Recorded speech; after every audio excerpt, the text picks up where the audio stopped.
Welcome to Challenges to Triumphs. I'm Kerry Proudman, also known as Practical Awareness for All. Each month I sit down with someone who's faced real-life challenges and found a way to rise through them. These are honest, powerful stories from people I know and admire shared with you as a reminder that if they can do it, you can too. I am so glad you're here. Let's meet this month's guest. Okay, welcome Trevor Hamlet to Challenges to Triumphs. Thank you for joining me today. Thank you, Kerry. Nice to be here. So you and I met a little while ago. You didn't know that you knew me, but I knew you because I found you originally from Martin Bone when I listened to a podcast. I don't know what his podcast is even called now, Holding Space or something like that. And it was in 2020 in lockdown, and I was off work, and I just got into listening to all of these different podcasts. And I remember walking down Otter's Pool Front with my headphones on, and I just looked and I thought, I'll just give this one a little go. And it was you sharing your story with your friend Martin Bone. And it really got me interested in, well, one, your story, and two, what you did from the story that you were telling him. And then so I went down a little bit of a rabbit hole with what you did. And I went to your website and I joined up for your monthly meditations. And it just kind of snowballed from there. I did an online course with you. I spent 5 days in the wonderful mountains of Wales where we did a retreat last year. So, your work is phenomenal. I recommend it to absolutely everybody. But it all came from somewhere, didn't it? It all Yeah, came from how did it all come to light? yeah. It wasn't something I was expecting, but on a higher level, I guess I was. So yeah, it's 11 years ago. I was going through my dark night of the soul. I've always been interested in paranormal things, but experientially, I didn't really have that much experience. A few out of body experiences when I was in my 20s. But 11 years ago, I was going through a living in Spain with my ex-wife, and I things weren't working out for one reason or another, and I just felt this need to. The marriage wasn't working, so I had to leave. And even though I had a great lifestyle, I just left. And literally weeks after that, my body started shaking, trauma started coming up, and I couldn't speak. My nervous system was shutting down, and I felt like I just wanted to end it all. And it was terrible. And I was backwards and forwards, driving to England and back, and everything was crazy. But things fell into place whereby I had somewhere to stay in Gibraltar, just in a quiet room on my own. And but it was tough. It was me dealing with my dark night of the soul and wanting just to not even exist here anymore. So and through that, I was couch surfing for a couple of years, and I came to Liverpool, and somebody I knew there said, "Oh, I know a shaman, and they do ayahuasca." And I went, "What's that?" Um, and at that moment, I go, "Yeah, I'll try anything."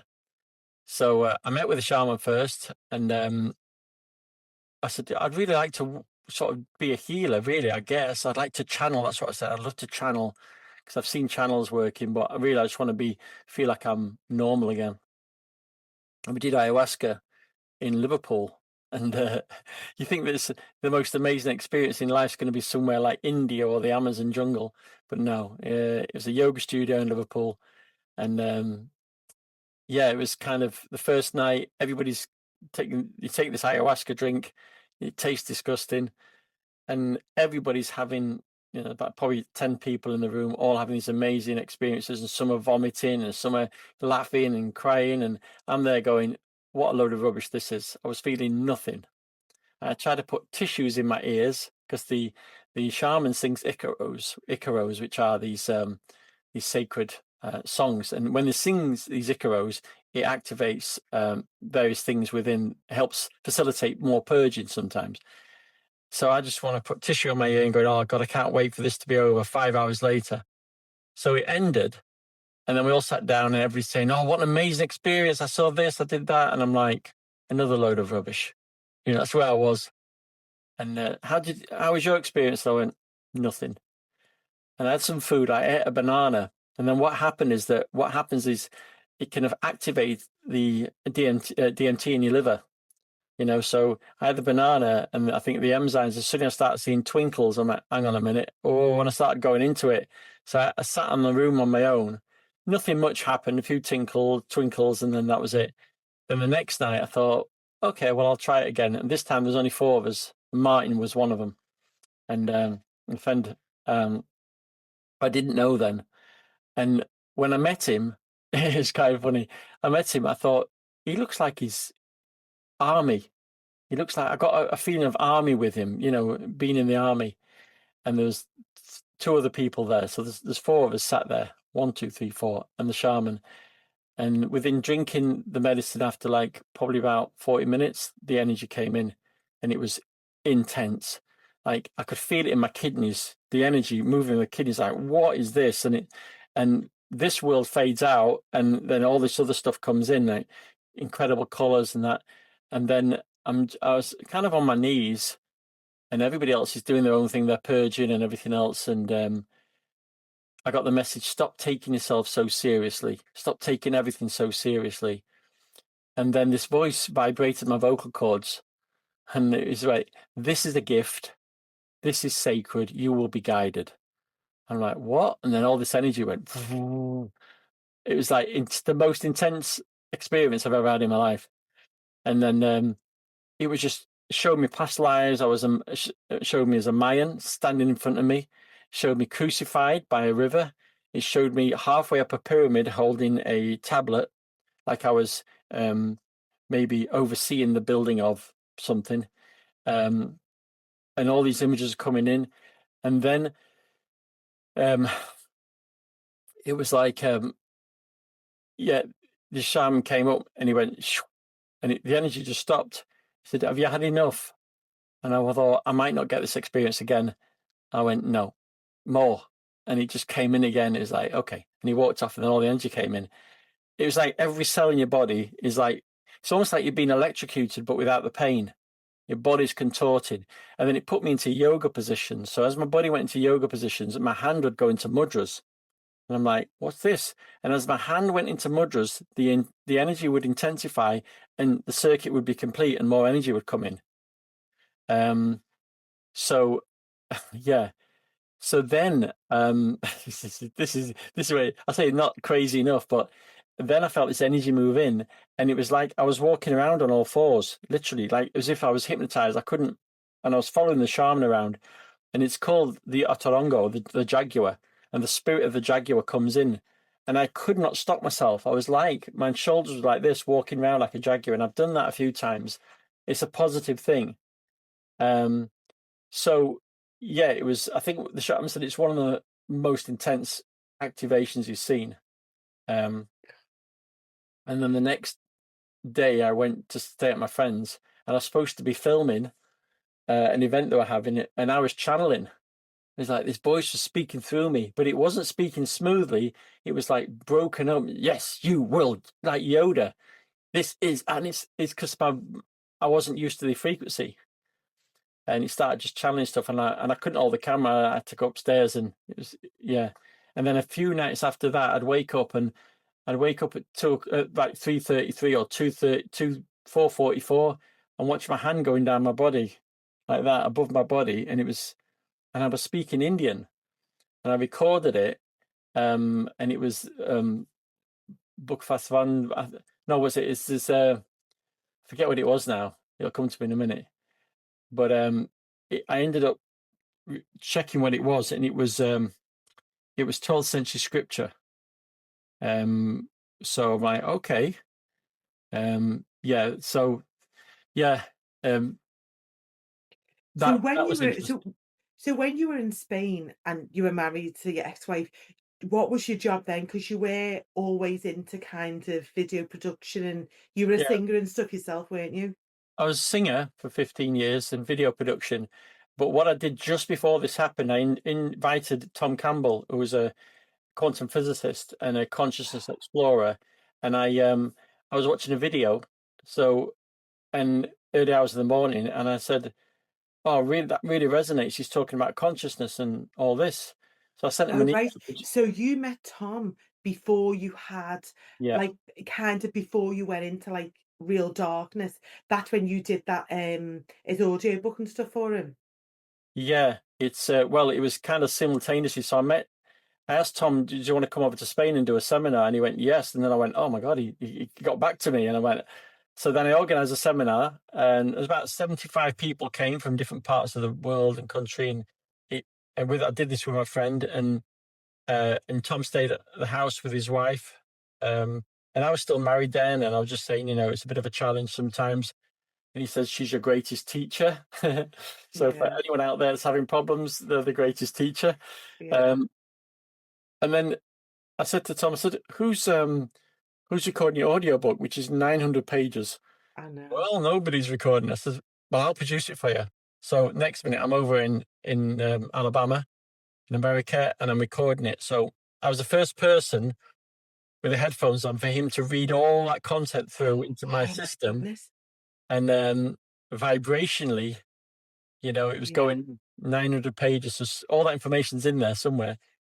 And So then that was madness. That was madness though, Trevor, because you're like kind of all you've always been into a little bit of the, as you say, the outer body experiences and stuff like that. So you always had an interest in that kind of world, let's see. You always understood that there was more to us than just our physical bodies on a physical human planet, planet Earth. So then, but you weren't massively into like what you do now. It was just an interest, wasn't it? Because you were a singer. Is that well, the right? interesting thing is that sometimes when I was singing, I'd get information through. And I remember, and there's a really interesting connection with Tom actually. I remember one time I was singing in a club. I was singing by myself in a pub, and it was really late, and there was only a small group left, and the family was there, and just started chatting away. And I got this message, and she went, because I trained in hypnosis, so that opened up the idea of, oh, Yeah. different states of consciousness. So I was talking about hypnosis to this family, and I said, and they sort of, "Oh, you were psychic then? Are you a psychic?" I went, "No." I said, "But sometimes I'll get stuff, I guess." And then I went, and she says, and she gave me a ring. She says, "Here, have this ring." She says, "Can you do that?" And that's called psychometry. And I went, um, I said, "This is not your ring." I said, "It belongs to someone else." And it was the person behind. He went, "Yeah, it is." And he kind of woke up, and his the other guy was going, "Oh, this is a load of rubbish." And I went, "You buried your mum, but she's saying about her teeth." And he suddenly woke up and he went, "Yeah, we couldn't find her teeth when we buried her." So there were little moments like that that came in. But the interesting thing about Tom Campbell is that when I was like 2021 or before that, I got into a guy called Robert Monroe, who was the first person to really write about out of body experiences.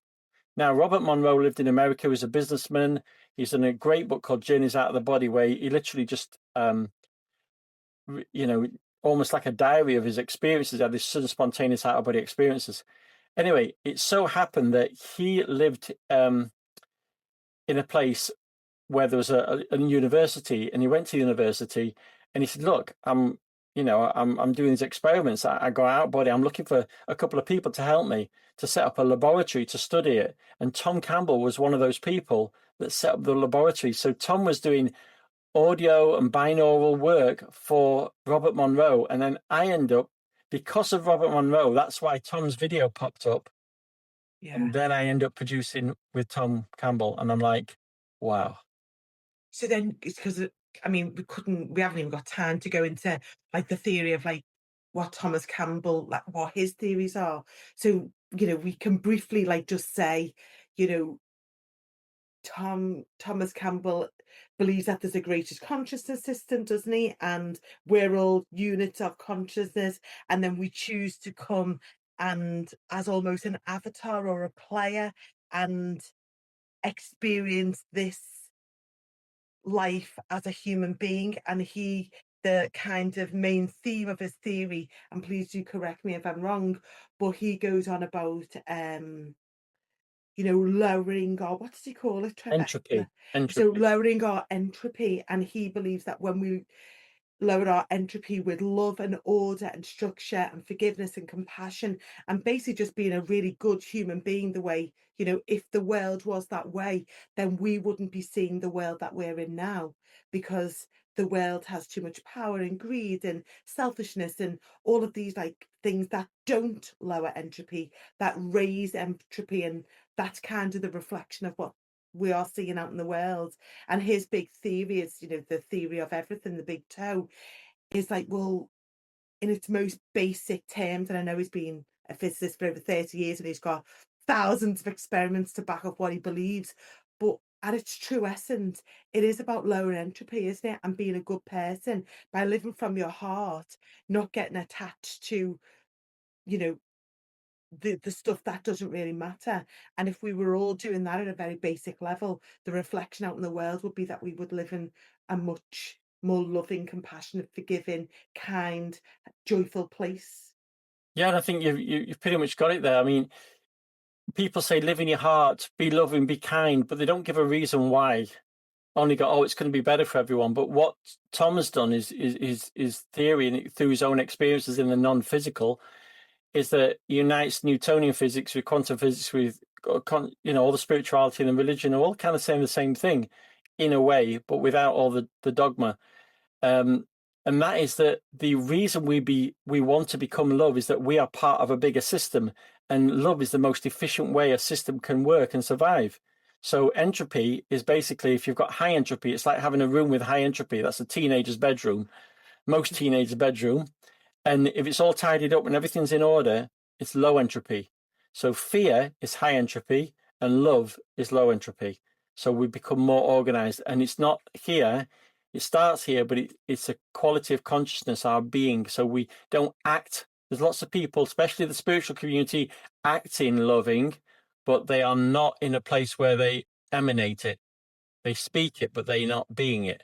And that's Yeah, the big thing now. And I think the scientists are going to be the gurus that are going to usher in the next wave of, yeah. um, yeah, So the thing is though, that's what I like to you've listened to in depth and you've done all the produce of this book, this 900-page audiobook. So all of that's gone into your system, hasn't it? And then shortly after that, is that when you've had your dark night of the soul? yeah. Thanks, Tom. Yeah, Sorry about that. But so then you went through all of that darkness that you just explained earlier. After that, that's a lot of information to hold in your subconscious, isn't it? And I then was go through what you went through. I was traveling, And nowhere to live, going from place to place with a big computer and driving, still editing his audiobook. The only person I'm still editing it and going through absolute emotional turmoil and still editing his own. And I thought, I've just got to get this out. I've just got to get this. It's yeah, it's probably the most proudest thing that I've done, because by doing that, lots of people have consumed or connected with that material that would not have. So that's yeah. me going, I'm proud of doing that work, It probably because gave you a bit of a purpose, Trevor, as well, when you were going through such like a hard time emotionally and physically, and having no roots and belonging nowhere.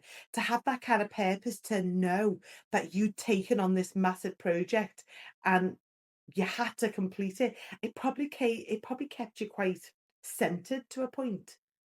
to a degree, but my life was so chaotic, nowhere to live, no money, couldn't get any. It was just emotional breakdown, missing my ex-wife, breaking up with a new partner. I'm like, what could possibly go wrong? Meanwhile, I'm trying to focus, and it was Yeah. almost like being on a ship in a storm, and trying to do that. I don't know, just play Subbuteo or do marbles or something, and trying to keep balanced. And yeah, it Yeah. was a challenge, but So the reason that you went into your first ayahuasca ceremony then, the choice that you made, what was the intention? What were you hoping to get out of doing that ayahuasca to ceremony? heal. To heal, emotionally heal, to feel better? Yeah, Is that what you wanted? yeah. Just to heal. There was a point when I was in Gibraltar and I was just sobbing, and when you're depressed, your reality becomes very small, and it was just it was just horrible. And I thought, this is not a breakdown. This is a spiritual awakening. There was a part of me. I didn't even want to go out because when I went out and talked to people, I couldn't speak. I was stuttering, and so it's like my whole system was going.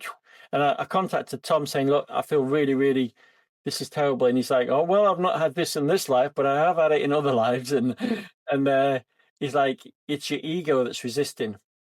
So Okay. the ego is the bit that's going, "I'm hanging on here," and the expansion wants to happen, and the expansion is like, let go of everything that you think is important. So you went through this ceremony, you still felt like absolute crap at the end of it. You had a conversation with Tom. Tom said that you were still holding on to things that didn't matter. And once you release that, then your healing will begin. Well, like, yeah, I never went through the ceremony. I went through my dark night of the soul.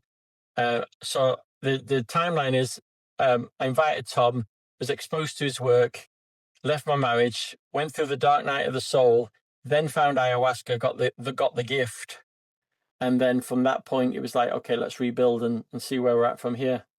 And that's what you've been doing over the last 11 years. Yeah, after a few days after ceremony, my hand would be shaking. I'm like, all right, what? I've done something to my brain here. But that was the energy coming in, and it was so funny because the smallest thing would set me off. I was remember being in a place called is it Bold Street in Liverpool, Yeah. a big street, and we went into this little alternative shop in there, and they had Indian music on and the smell of joss sticks. Oh, yeah. I went in with Martin, and suddenly I went, my friend Martin, and I was off. My body was like giving it this, and then I Yeah. remember going to Conscious Camp in Wales, North Wales. Yeah. We're gathering, and it was so funny because I'd had just a couple of mushrooms, and I was sat there, and there was a guy who does ceremonies in the Amazon, and he was playing the handpan, and I'm sat next to Martin, and there's loads of people around there that are quite awake consciously, you know, or very much into it. So they've seen everything. And then we're at a fire, and I'm just jamming and playing, and the energy's coming in. I'm like, Martin, I'm going. He said, no, lad, you can't go here. I Mm. said, I can feel the energy. And I, and I dropped to my knees in front of the fire, going, all this energy coming, and everybody stopped. Well, you were in the right place to be in that kind of frame of mind, though, because that's, conscious camp is all Well, it about just is. self go and being But free with. it was just dropping to my knees in front of the fire, going, and I heard this voice going, "Are you all right, lad?" And I think it was a guy called Gary who organised it. Oh, And yeah. Martin, yeah, he's all right, he's all right. And then my body started shaking, and I got carried away somewhere. But it's never done that in that way before. But yeah, there's things like that, spontaneous things that happened that made me realise something had changed. So then how then did you get yourself back to being well? It was um,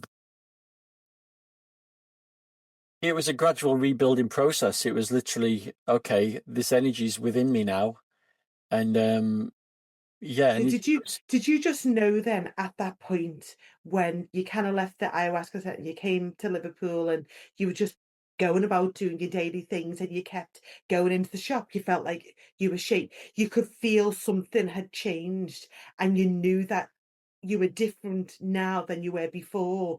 So you had to learn how to work with what you had now. yeah, I was still staying at a friend's house. I was in their spare room, and I was still going through some stuff, and um, trying to pull things together. And it wasn't an easy journey by a long shot. Um, but I realized that, and also I've got the benefit of Tom's teaching now. I'm starting to Yeah, see a bigger picture. I'm like, oh, hang on a minute. It's not who I think I am. yeah, And if this extraordinary thing can happen, and I mean, on the night of the ayahuasca, everybody got in the other room, and I'm still going, and it stood me up in front of a mirror. It was beautiful, and it just stood me up, and he went, "Look at who you are. Love yourself. Love yourself." And for the first time, I actually connected with myself, and it was just amazing. Yeah, I can still feel it now. So I realized there was something else happening. I didn't quite fully understand it. I still don't, but um, yeah, I knew that something had happened. yeah, But inside of yourself, did you start to feel like a little bit more elevated? You didn't feel as yeah, depressed, you yeah, didn't feel as small, you felt like could you feel like something was changing within, like, your emotional self? yeah. Something's shifted. So I realized that I've been given a gift. I'm not Yeah, fully. You don't get a manual with it, but I'm like, okay, well, whatever this gift is, it's better than where I was, and I've got to yeah, keep moving forward. And you know, um, as Tom would say, dealing gracefully with uncertainty. yeah, So he was meant to be in my life. I was meant to meet him, and it fast tracked me, yeah. very much so.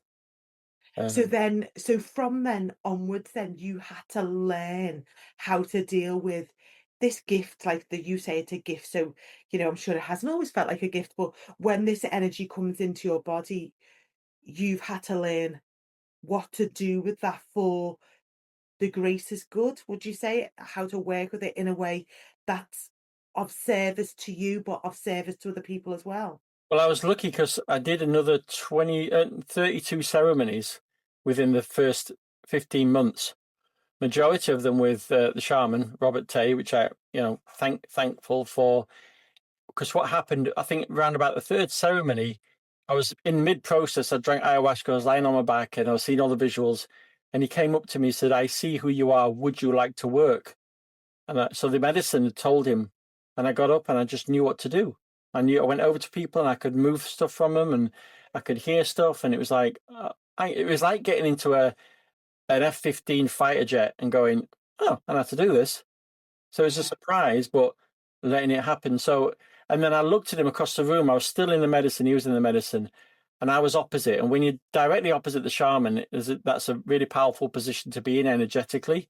And I went, and we sat, and we just sat next to each other. And I went, "We've done this before, haven't we?" And he went, "Yeah." mm, So yeah, because I saw him as somebody else. So it was always meant to happen. And so yeah, and then just started working in that ceremony, but in that intense energy, really intense energy, and holding space. And I remember one night he said, because people normally go to train with ayahuasca, they go with shamans, they do dietas, they eat certain plants, and the plants help them deal with the energy. And I remember him sat opposite me, went, "This is your energy was really impressive tonight." He says I was quite surprised. So it whatever it was helping me to hold the energy, and I wanted ultimately to work without going into ayahuasca because yeah, you know to work as without that. So I mean, they told me the book, write the book within and they give me the name of the book, and I've got that 3 chapters in, but I'm waiting for the middle bit and I'm waiting for the end bit before I finish it. um but yeah, that's kind of where it's at. So what I've been doing over the last, yeah, and then from then it kind of um it expanded. I ended up working with someone else. I ended up going from nothing to earning, a few £1,000 a month. And next minute I'm in Bangkok, I'm in Taiwan, working with spiritual healers, Sedona, India, Africa twice. Suddenly went, "Doof," and I'm like, this is it. This is it yeah, now. This is it. And then it goes "Shoo," back in again. So, yeah, but it was all about me learning, still working on me and healing, but working with this tool and seeing what it can do and how effective it is, and also being the critic, going, well, that could be just me making that up, or that could be just suggestion. But I've done blind tests. I've had blindfolds on. Somebody's played a healing bowl. I can't hear it, and my body reacts to it. So my body reacts to frequencies, and yeah. so I'm like, okay, so yeah, So for you then, because like this podcast is called Challenges to Triumphs, and it's like how, because everyone overcomes their challenges in different ways, and not one mode. There's no one size fits all. Okay, this worked for me, so this is going to work for you. It just doesn't work that way, does it? And I think the idea behind Challenges to Triumphs is to try and give a very broad aspect how lots of different people have overcome their dark night of the soul or the really big challenges that they've had in their life. So if you were giving your perspective on how you overcome some of your most challenging times, would you say that it's frequency? You learned how to work with frequency because of an activation that you had through an ayahuasca, well, through many, many, many ayahuasca ceremonies, and then through understanding frequency at a really deep and detailed level, you now help people to work with frequency to help them overcome their challenges. Yeah, I would say that it's a bit like the analogy is like imagine going to New York. You've never been to New York, and somebody goes, "Oh, well, actually, I've got a map here. What do you want? Where do you want to go?" And you can go there. It's still going to be a new experience, but actually, there's a deli on 34th Street. There's a closed place over there. I can get a key cut over there, and you know where you're going.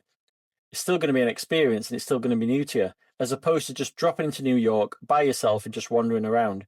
And for me, working with Tom Campbell, um, was and going through the experience gave me almost like a navigation. It's like, okay, this is this is how it works. This is how consciousness works. So then I can start to look at myself through a different perspective and look at the people around me, look at my own patterns, look at what happened. Oh, well, I've got them patterns because of my father. I've got them patterns because of my past.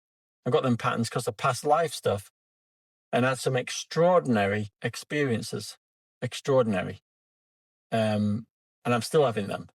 Yeah. Um, and So so, like a big part of your work though, isn't it? And I think one of the things that people find the hardest to one, understand, two, define, and then three, break. It's like you talk about belief systems as a massive part of your work, don't you? So, understanding your own belief systems, what you inherently maybe is being conditioned within you, maybe from past lives, maybe from your childhood. And once you understand what your belief systems are, and then you can put them into a category of, well, they're not very helpful. And then it's like, well, you need to break them then. Is that like kind of big part of how you think that people raise their frequency so that from their inside of them, from their soul, they can start to feel a lot more elevated and a lot more, oh, this is who I am, or this is who I came here to be. And then that in itself starts to bring them more happiness and joy in a non-attachment kind of way. yeah, I mean, the journey has to be done by yourself. It's an Yeah, inside job. And there's so many people that read lots of books. They read all the books and they can regurgitate the information, but they're not embodying it. They're not being it. And ultimately, you can have people who do 200 ayahuasca ceremonies, but they're just not getting it. yeah, And it's like, you've got to do the work, and that work is sometimes quite often just facing your fears and sitting with that uncomfortable things, or as you asked, I call it the system. You can call it what you want, God, the larger consciousness system, whatever. But as soon as you go, I need to shift this, it'll bring you a situation that will challenge you for you to grow through that. And you might think, oh, why are you punishing me? You're not punishing me. It's like, you want to grow, you want to expand, let's put you through the mangle. And yeah, so it's it's a gradual process of, you know, getting feedback from how you're acting in the world, and also how you're feeling, how your emotions are feeling, and saying, well, actually, I can pretend to be like this, but who am I when I'm on my own?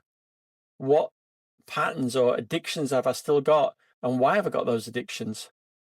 And gratitude, forgiveness, all the things that we hear about are vitally important. But one of the things about this energy work is that it's such a great tool because it helps to clear energy, redundant energy from your system so that you can think. So when we have an emotion that's on a frequency, when we have a thought that's on a frequency, our body is on a frequency. It's all different frequencies and it's just information.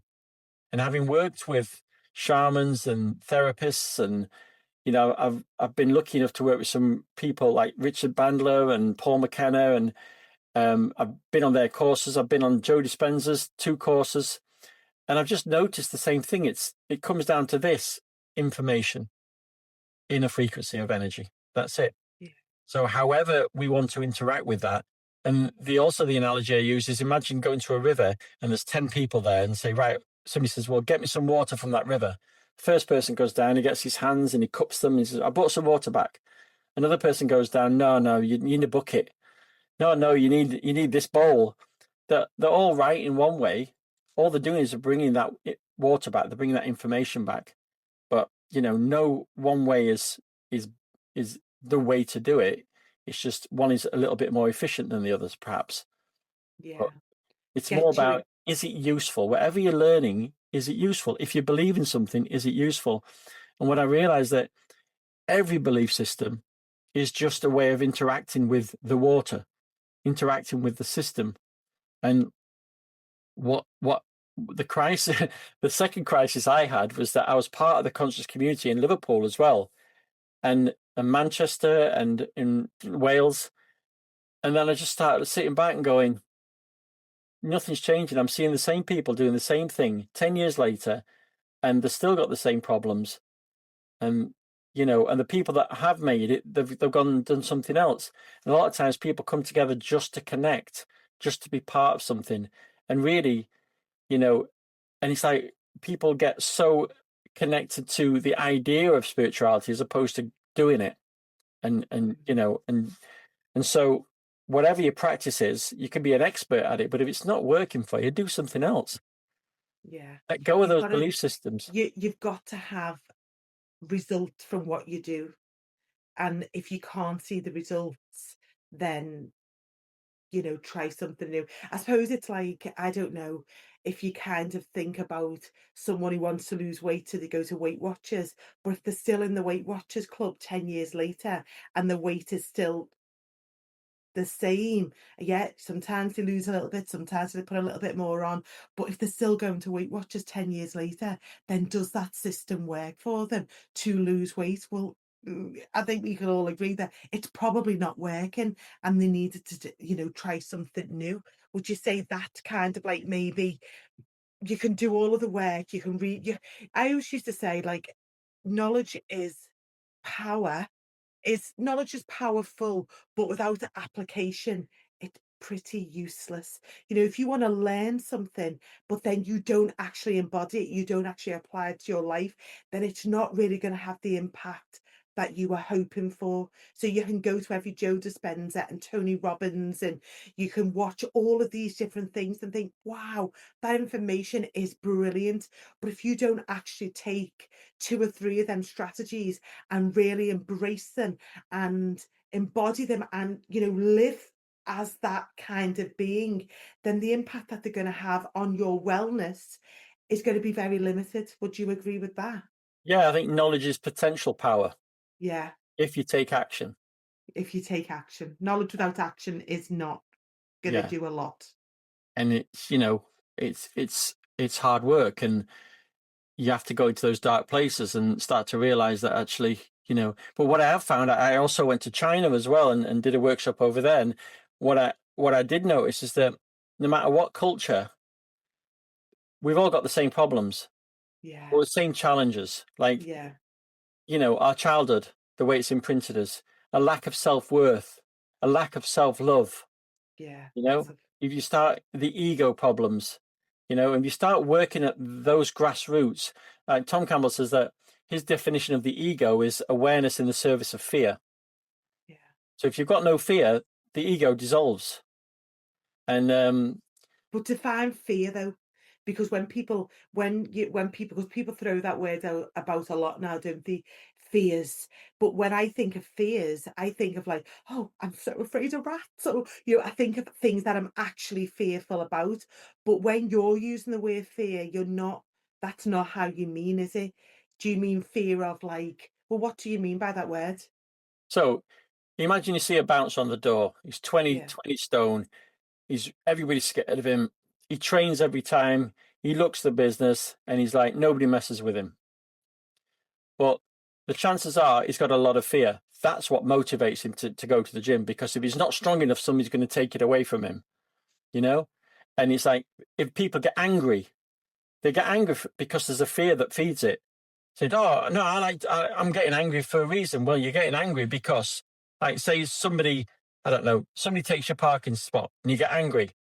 What's actually happening? What does that mean? Actually, well, they've just took my parking spot. well, that means that they think they're more important than me. So if they're more important than me, then I'm less than them. And if I'm less than them, then I'm not going to be loved. It's always like a fear of not being loved. I'm not worthy. I'm less than. I'm going to get disconnected from. So whatever being less than means to you, that's what feeds the fear. It's not just I'm in fear and that's it. So, you know, people, the expression of fear, depression, anxiety, all these things are fear based.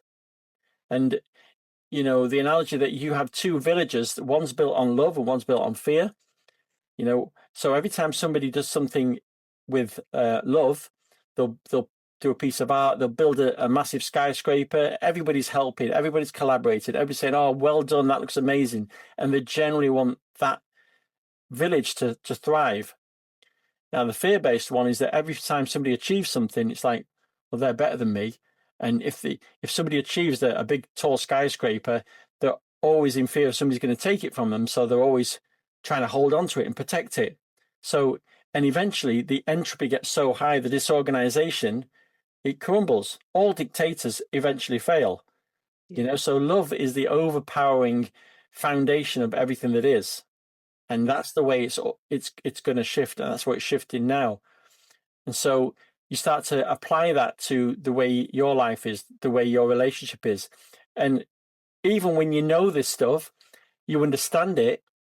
It's like knowing how to swim and being thrown in the sea. That's like in a relationship. You've still got to swim, you've still got to navigate it. And you've still got to do the work. And it's still challenging to bring yourself back in. Yeah. And especially if you've got in a relationship with someone who's also they're going through the same thing. And the chances are you will be, because you attract the same level of trauma in your partner that you have, the same level of growth in your partner as you have. So instead of blaming other people, it's your fault. It's like, you've got to go, it's your fault. It's your fault. Yeah. And thank you for the lessons. And thank you for showing me what I need to work on. Yeah. And so everything is a reflection. If you start looking at, instead of blaming everything, going, okay, I'm angry. What does that mean? Okay, I'm feeling depressed. What does that mean? Okay, I've just shouted at my children, or I've just had an argument with someone. What does that mean? And So, start okay, taking so they do responsibility. that, right? And they look at themselves in the mirror, which is hard enough to look in the mirror and own your own shit, because that's what it's about. It's about having the self-awareness and the self-acceptance often to go, God, yeah, I do that, and that is like so unhelpful. And then you realize what that's actually doing to yourself from the inside out. Then, okay, you recognize it and you've accepted it.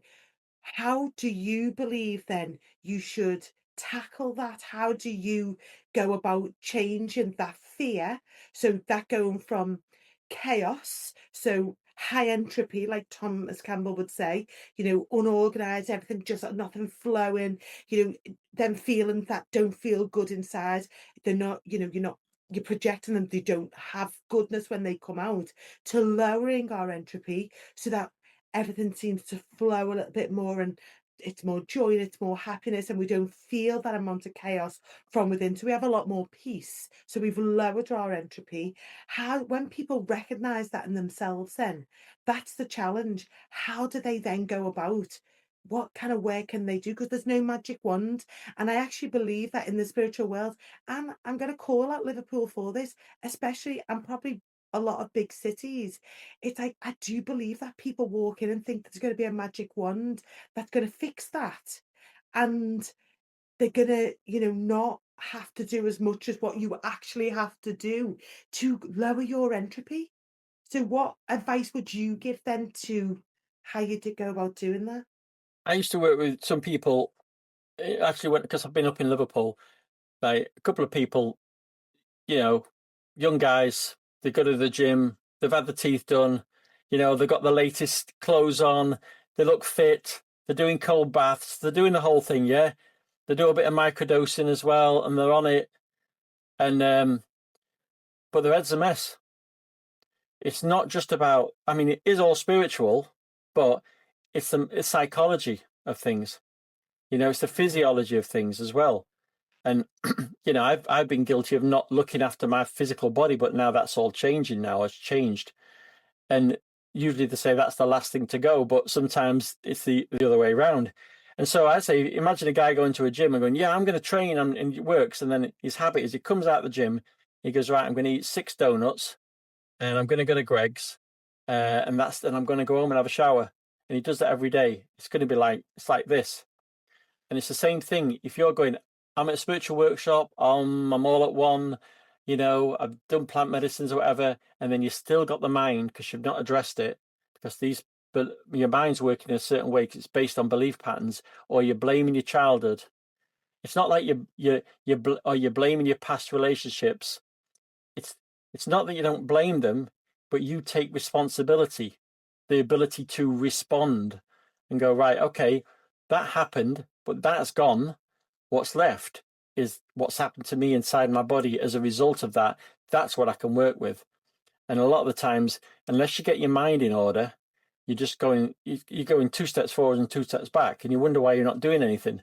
So it's Yeah. that's why I did some psychology. I trained as a therapist, and when I look back, I kind of understand why all these things have been put in my path. Because if I didn't understand a bit about the mind, about how we create our emotions, it would be a lot slower progress. So when I teach people, I put that in the course.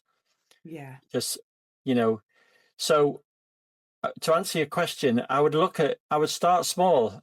You know, look at behaviors. Everybody knows you can sit on the end of your bed and write something down and go, I should be doing that, but I'm not. I should be doing that. Find out what it is that you should be doing, make a list, and also make a list of all the things that you need to stop doing. And it could be just 5 things. Okay.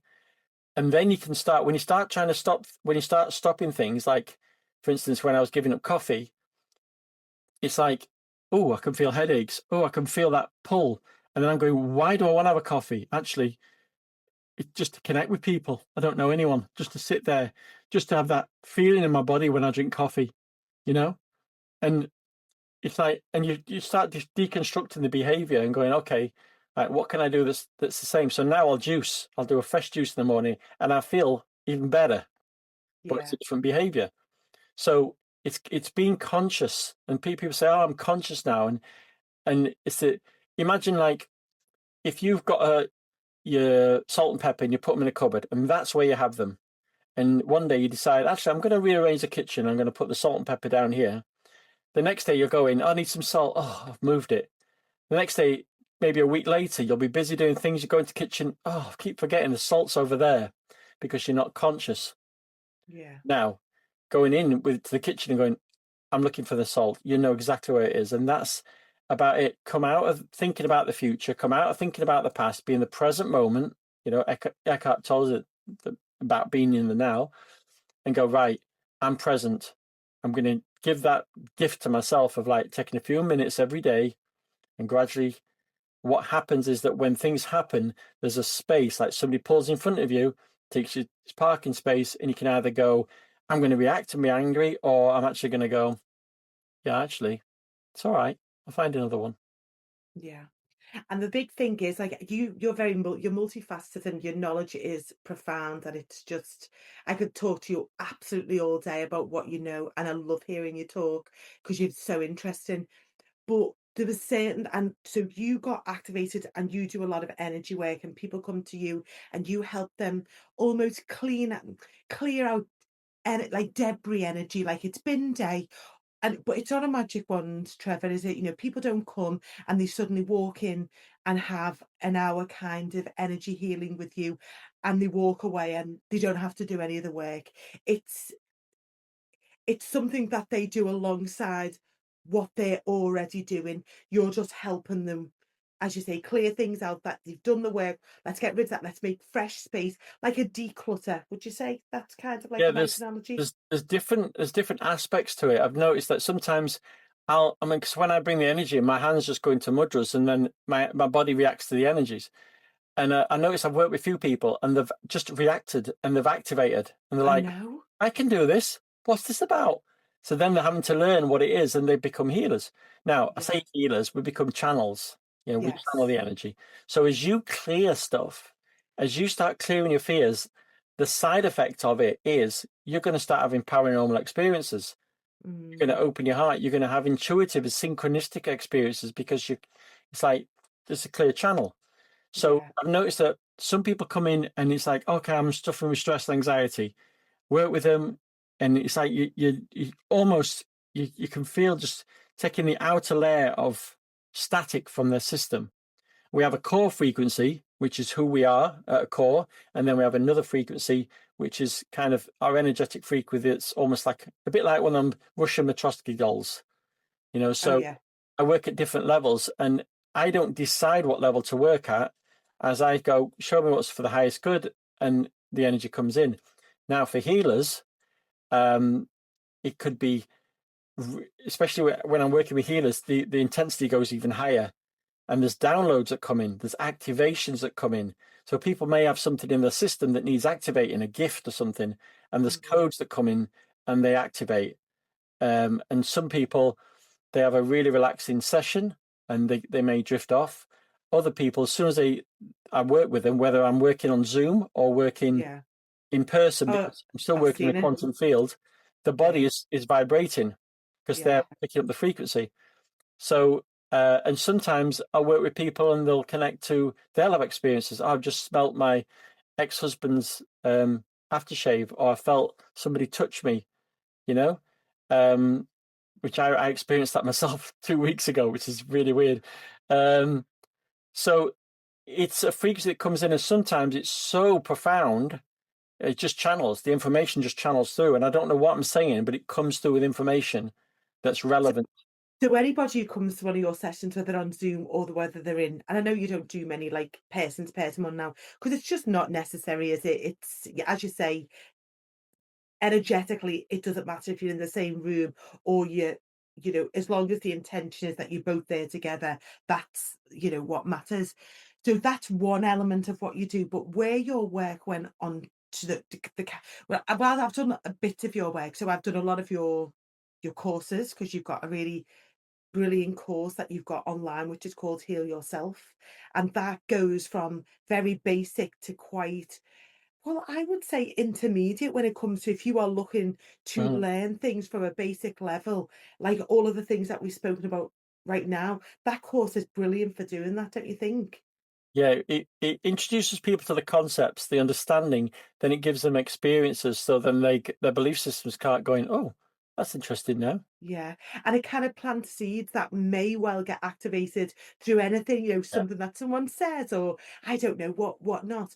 But then a massive part of your work then went towards these meditations that you create and have been creating for many, many years. And I suppose that's where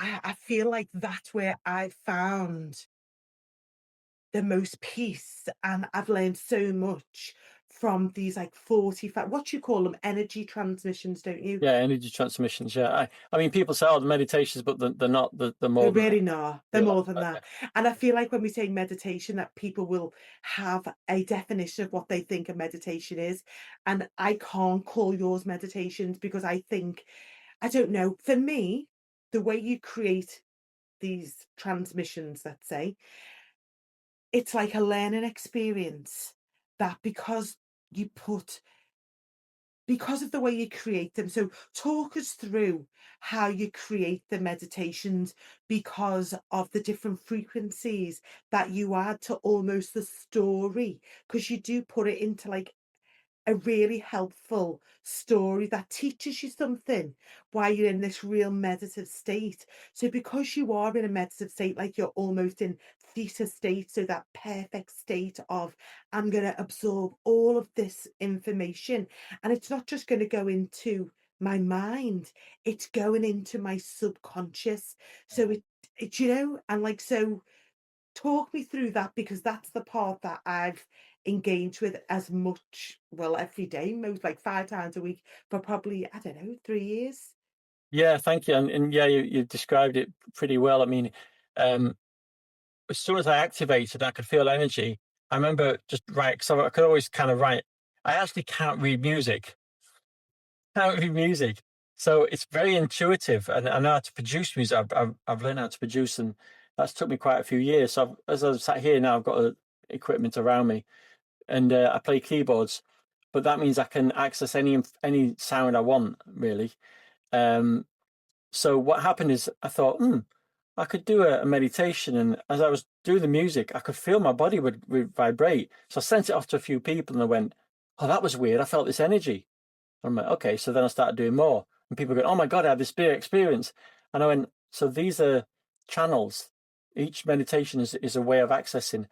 And what I've noticed about them, people can do the meditation a year later after they've done their own work, and they'll go, it's a completely different experience. So not only is there information coming in through the music, there's information coming in through the words and the vibration. So what I learned is, what I believe to be true, is that the whatever gift I've got gets imbued into the work through the intention, and that would work for many people, whether they're in sound healing or art or whatever. So I always say to people now, work on you, and your art doesn't have to be technically brilliant, but it'll bring that intention through. So it'll take me like 4 days to write a piece of music, which is like 45 minutes, but I'll also start to mix it in a way that it's binaural. So there'll be sounds going around in 3D. So it's designed to put you into altered state of consciousness. As you are in altered state of consciousness, you are not listening to your body, because your consciousness is not aware of your body. It's a bit like having two televisions in a room, and you're watching one television, that's your body, and then suddenly you go, oh, that's a more interesting program, and you turn your attention away from that, and all the information is coming from your second TV, and that's what happens. We go into our heart space, we go into the quantum field, and as we move into theta, brainwave activity, that's when people have out of body experiences. They experience all these things, and they experience the healing work that I do. So if I'm working with someone, they don't, and I give them a meditation. So when I do a healing system, I actually send them a meditation for them to listen to while I'm doing my work at this end. Now, for me, they don't have to listen to a meditation. I can work without that. But for them, as they listen to it and I'm working with them, they can often feel that energy and go, "Oh my God, that's real," which helps them to open their belief system and do more. So it's almost like, yeah, proof in the pudding, really. So Yeah. as I create them, there's sounds like solfeggio sounds, there's frequencies like that. And I used to have big healing bowls. I got them from China, but carried them all the way back from China. And I was doing the sound bowls, and then I realized that if I record the sound, I can put them into the computer and I can put echo on them, and I can move the sound around in 360, and that puts people into altered states. So Yeah. it's not about the sound moving through the body like it would do in a sound bath, but it's putting them into altered states where they switch off from their body and they start receiving information from the quantum field. So in regards to meditation, it is similar in that idea, but each piece of music I write, I say to this, it's like it lands. It's like I've got this one here.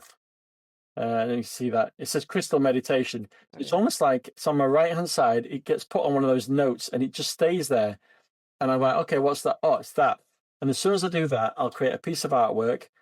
And then from that, it'll just start writing itself. And I get to a point, 45 minutes when I finished it, that I put the headphones on, I listen to it once. And as I'm listening to it, I'm getting the channeling coming through, and it ties up perfectly.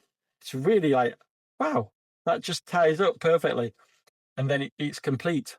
Um, and then when you listen to it, that's the energy that's in there. So whether it's healing the inner child, or oh, I've got about 50. They they all have a theme, don't they? Yeah, So, like, at this moment in time, I mean, you've had your meditations or your transmissions, whatever words we wanna use, but for me, it's like for me, I mean, I don't wanna scare anyone because I've never had an out of body experience, and I've listened to your meditations thousands of times, and but what I always do experience, what I do contribute your meditations to, is feeling a lot more peace in my body, a lot more calm.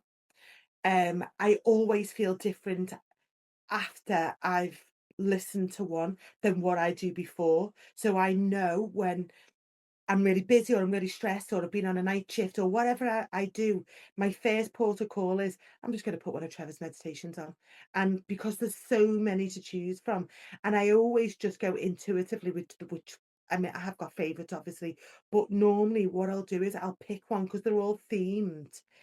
I'll go, well, sometimes I go, what do I need today? You know, do I need Yeah. coherence? Do I need to feel like I'm connected to do I need inner child? Whatever it is, because 'cause they've all got, like, a clear theme, and the story that you tell me when you're in my headphones tells me exactly what my soul needs to hear at that time, and then for me, over the last few years, all of them words, they've just helped me in the I can't explain how they've helped me, but they have helped me understand myself in the most profound ways. And it's so simple because you literally just have to lie in your bed with a pair of headphones on and just press play. That's it. You know, there's no real hardship that anyone's got to do. You haven't got to go to the gym.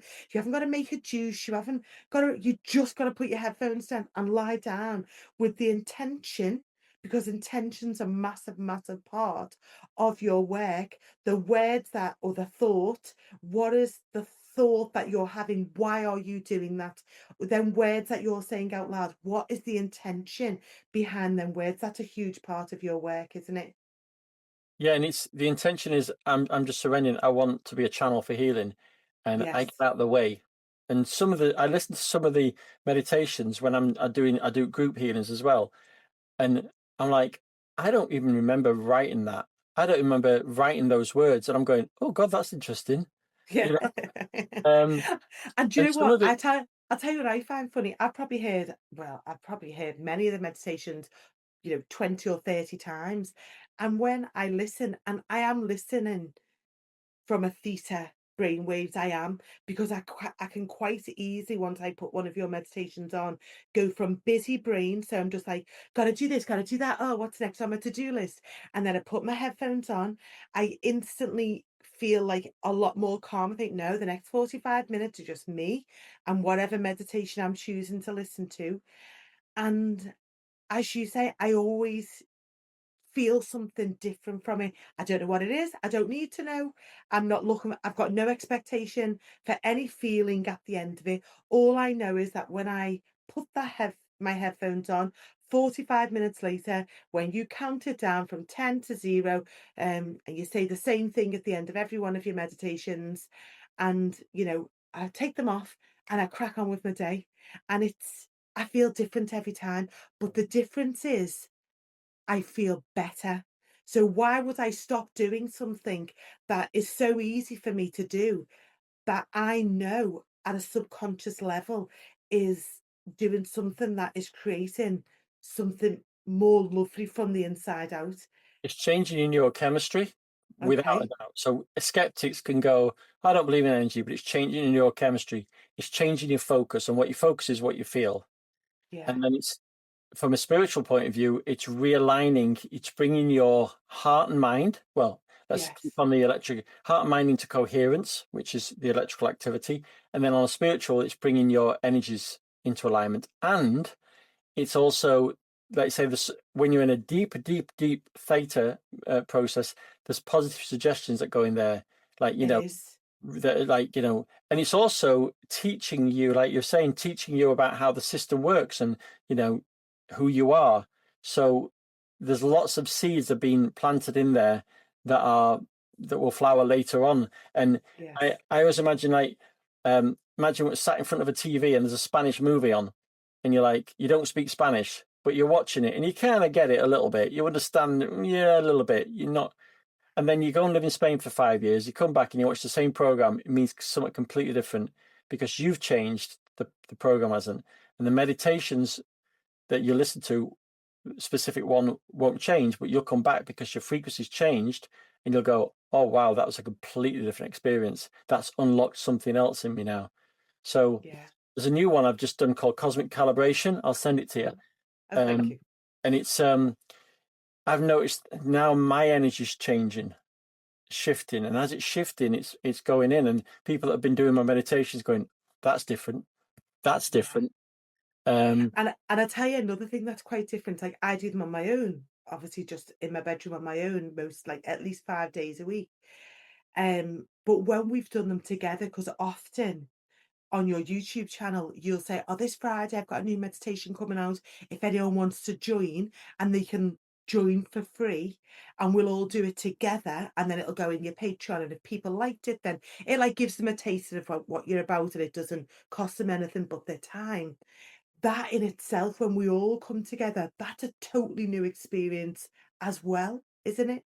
Yeah, because we're working with a group energy, and so and I often, I've sat there going, if I'm doing a healing session with someone, why do I need to connect to the energy and move my hands?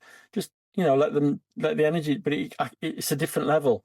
It's like, actually, if I can feel the energy, then that means I can do something with it.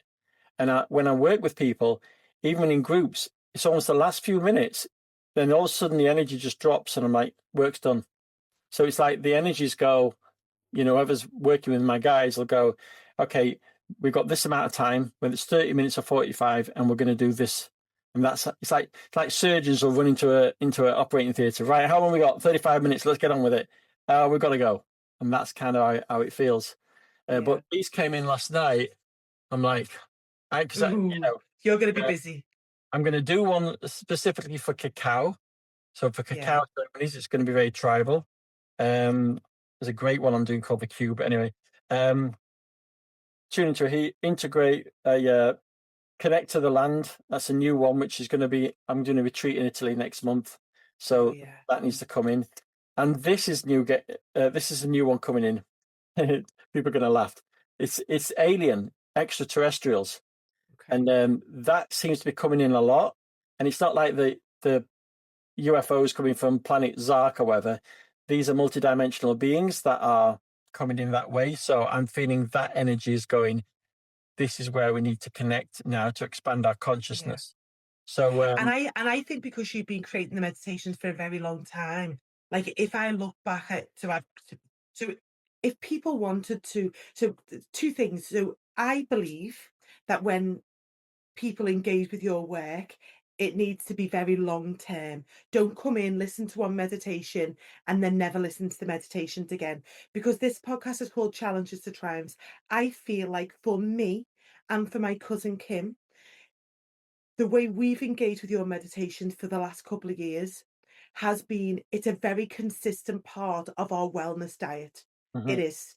It's 3, 4, 5 times a week.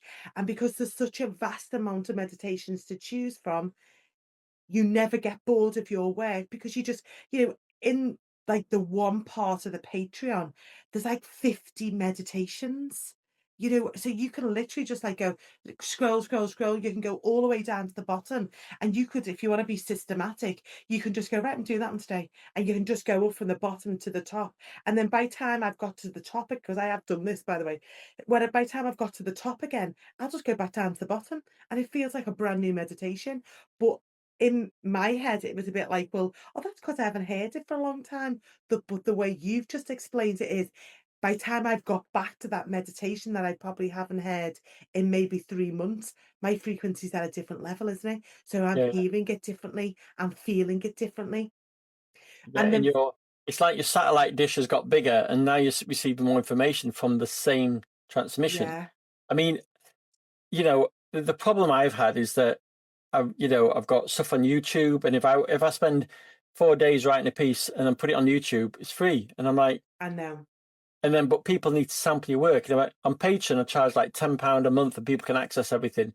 I know, Patreon take a percentage as well. So for me to be able to do this consistently is a challenge, and do other things as well. I mean, I'd like to be writing a meditation every week, but what I really need to do is to get an app, really. But yeah, the few £1,000s. So I'm kind of waiting until I can do that. But that's when I really want to put them all into an app and provide that for people, because I'm not money orientated. I'm not driven by I need to make money, because and otherwise I'd be just saying what people think they need to hear just to sell. And I watch people saying, connect to the, galactic interdimensional, and I can give you the codes that, I don't promise anything.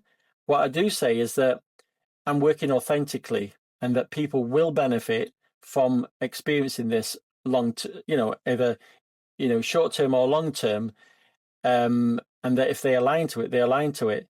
But what Yeah. I'm planning as soon as I can, as soon as the system allows or permits or whatever it's going to provide, as soon as I align to what it is that I am doing in regards to marketing, I want to create an app specifically for my work. Yeah. But the thing is though, Trevor, people don't need to wait for an app. You do have a Patreon. And Yeah. before, like, we talk about the Patreon, my cousin, who I've mentioned to you before, she lost her son in 2022, and he was only 26, and then she was in emotional turmoil, and she was not in a great place, and she didn't really want to do anything that I was suggesting. But then 12 months later, she got diagnosed with a glioblastoma, a grade 4 inoperable brain tumor. And her prognosis was a 3-month prognosis. And she's a warrior. She was not giving in for nothing. She wasn't going to lose a son. She got 2 grandchildren that she was in, she cared for 2 or 3 days a week, who were only 4 and 5, and she was like, she went, "Come on, what do you think I should do? You need to help me. My mind's racing. I can't get in control of my thoughts." And the very first thing I gave her were your meditations. And since December 2023, she has listened to more than one of your meditations every single day, because she has a lot of time. She has a hyperbaric oxygen chamber. She's in that for 2 hours a day. So she needs things to listen to. And she is she always puts her she always puts that first step to staying alive, as she calls it. She does many things now, but the very first step to her journey to healing herself, which is what she's doing, because her tumor is very small now, and she's just unbelievably amazing. She always puts it down to Trevor's meditations. That's what got me on where I needed to go, and she listens to your meditations every single day, and she couldn't be without them. And that's my personal story from my family. And I'm sure that you've got feedback from people who've worked with your work for a long time to say something similar, maybe not as dramatic as that, but what kind of feedback have you had from people? I've had people that have suddenly gone, "Oh, I've just stopped drinking all of a sudden," or sometimes they use my work as a bridge to expand and go into other areas. Uh, Yeah. I do have a couple of clients at the moment that have, um, you know, cancer or basically cancer that in a serious level. And what I say to people is that this work has helped me to understand these things. So my mum passed away with cancer before I got into healing, but I think a lot of the times it's trauma, it's grief, it's unprocessed emotion. And people go, "Oh, it's genetic," but there's lots of people that are showing now genetics. Our thoughts create changes in our bodies and our cells and everything else. And having seen this with people, I say to people, if somebody says, "Oh, well, I've got cancer," I can't say I can heal that. I'm going to No. heal that. It's like, right. Sometimes everybody's got a checkout date. Sometimes these illnesses come along to go, "See ya, I'm leaving this reality," and there's nothing anybody can do about it because your higher self has chosen that. I totally believe that.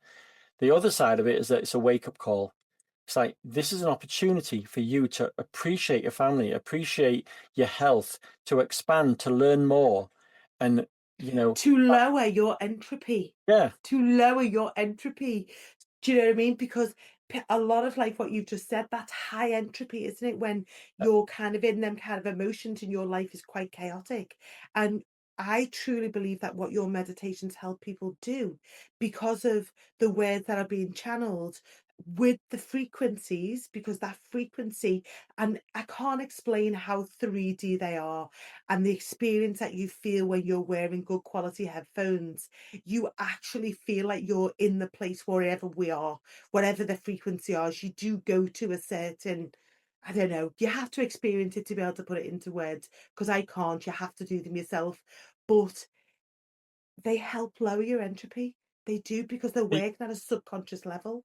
they do. And if you think that physical body, okay, cancer. and or any dis-ease, okay, that's your body out of alignment, your neurochemistry is out of alignment, your physiology is out of alignment, your energy is out of alignment, and then we're made up of 40 trillion cells. So if them cells are not vibrating in alignment, you look at like patterns of cymatics. When things are in alignment, there's a structure. When things are in love, is a structure. Dr. Emoto did this. Fear is, look up Dr. Emoto's work on crystals. So he basically he had ice and he put intention into these things into water, and then he froze it. And the one that he put fear and anger on would be all distorted, and the one he put love and generosity and compassion would all be, perfectly symmetrical. And that's the idea, is that think of fear and and anger and guilt and depression affecting your cells on a micro level.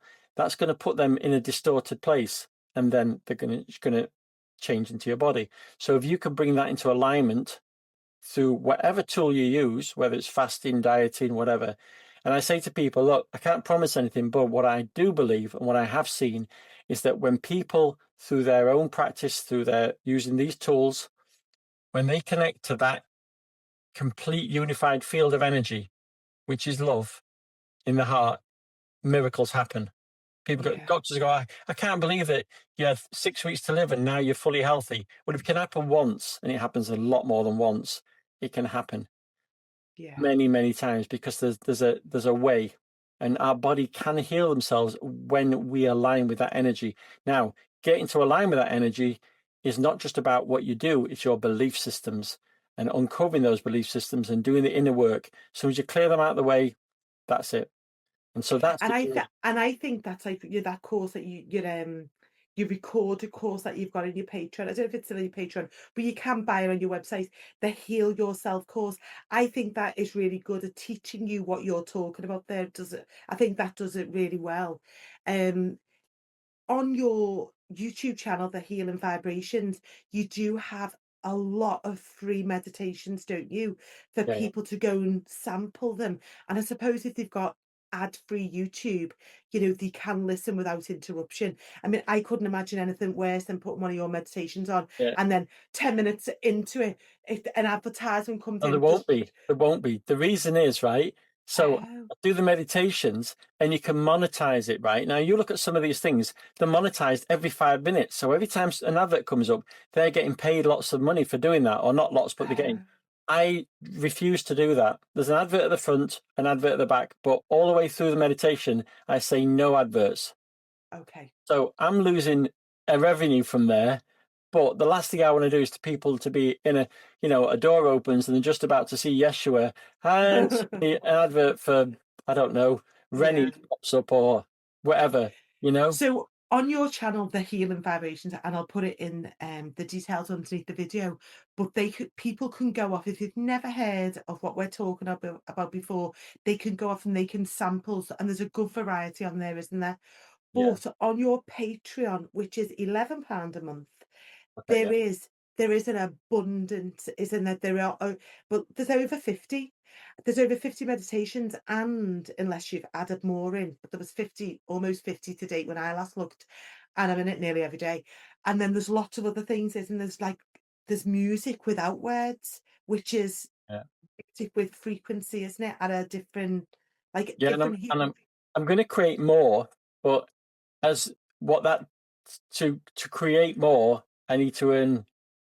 I'm that's why I've moved as well. So as I'm bringing more abundance into my life, I've got more time to create more. I mean, I've got these meditations to do and I'm itching to do them, but I'm having to, do some other work and also connect with the community as well.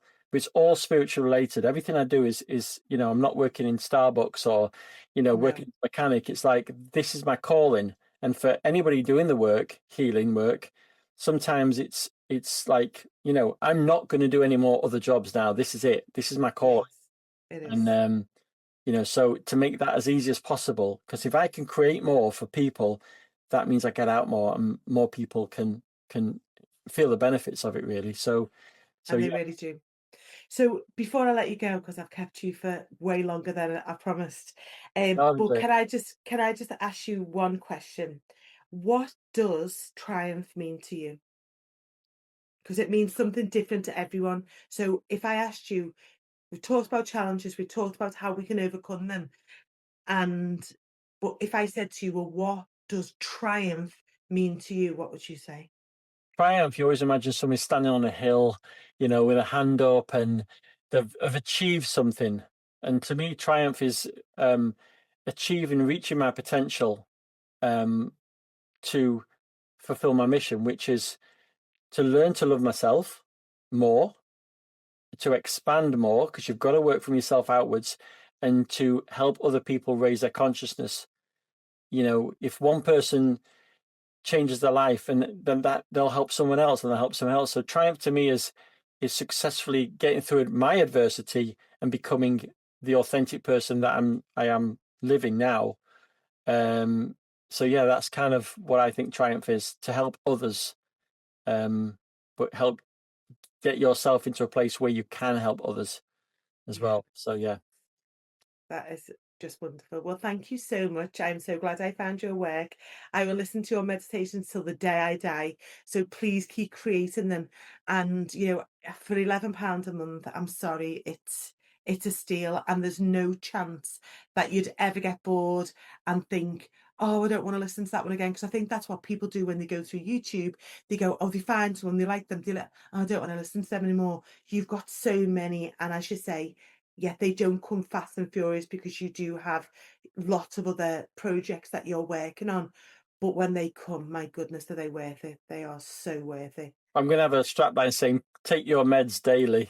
Yeah, that would be good. That's a good tagline. Yeah, there is more coming, and it's a new frequency that's coming in as well. Yeah, I'm So feeling even the names of them that you're putting in, that's more about your expansion. And if people want to go back to your where you were a few, because I think when people start on their own spiritual journey, or when they've put their hand on their heart and gone, no, I'm not willing to live in this like just stuckness anymore. I think go back to your work from a couple of 2 or 3 years ago. So like if you look at your meditations in the Patreon, start from the bottom up, because as you add new meditations in, they go top. They start at, like the yeah, spirits of the lion, the dragonfly, the hummingbird, they're all at the top. But when you scroll down, like I don't know, some of the bottom ones are like Ganesha and I don't know, the healing Shiva pyramid. Shakti it's got thousands of I views. know. Oh, it's one of my Thou- favourites. I Yeah, absolutely love it. I But was I think, something happened that day. I don't know what it was, because I'm going, that music. Did I write that music? It was like the yeah, possessed by the Indian, and Yeshua. I love the Yeshua one. yeah, I do as well. Yeah, It to be feels. honest, I Yeah, love them all. I really do. I love thank them you. all. Yeah, But yeah, I do have some of my favourites. But I really hope that people go off and listen, because for me, they're a massive part of how I stay well on an everyday basis. Because for me, wellness is an inside job, but it's not about doing, yeah, go off and do like, these beautiful things. I go off and do beautiful things. I go off and do retreats. I have like a well-being budget of £150 a month that I always spend on myself. But what I do every day is what really keeps me well. And one of the things that I do every day is I listen to one of your meditations. And my message out to the world is give them a go, stick with them. Don't think you're going to listen to one and it's going to be, it's a magic wand and it's going to fix everything that maybe you're feeling. It's For me, it's something that I'll probably do for the rest of my life. And I know my cousin Kim will. I just know she will because she just loves them well, so much. initially, I'll say that when people start them, if they've got a busy mind and they're stressed, the mind is on full alert. It's like a Jack Russell that's looking at everyone that goes by, and it's going, "Oh, is this working? Am I feeling anything? Is this working?" And then listen to a few times, the mind goes, "Oh, okay, yeah, this is all right," and it gradually, and then eventually the mind switches off. Sometimes they'll fall asleep, but that's okay, because it's switching the mind off for a reason. And then you'll do it, and suddenly you'll have, "Oh, I felt vibrations then," or suddenly, "Oh my God, I've just seen this, I've experienced that." So, yeah, but yeah, thank you for all your, for this podcast, and for the people that are meant to hear this, and to connect with my work. I'm, always grateful, and I always think that everything's in divine timing. So yeah, I do. Well, thank you so much and good luck with everything, with wherever you end up and your work, where you are now, and where you're going to go in the future. And I'm sure through the ethers we will stay in touch. Yeah, absolutely. Oh, All right. thank you, Trevor. Thank See you you, Terry. soon. Yes. Bye. Bye. Thank you so much for tuning in to Challenges into Triumphs. If today's story moved you, inspired you, or gave you something to think about, I would love it if you could take a moment to subscribe, leave a comment, or share this episode with someone who might need it. You can also enjoy all episodes ad-free inside the Path for Art membership, and you'll also get access to monthly wellness and astrology workshops. It's just £11 a month and you can cancel anytime. So you can join us at pathforart.co.uk, and remember, you can listen to this episode on the go or watch it on screen. Until next time, keep going. Your triumph might be just around the corner.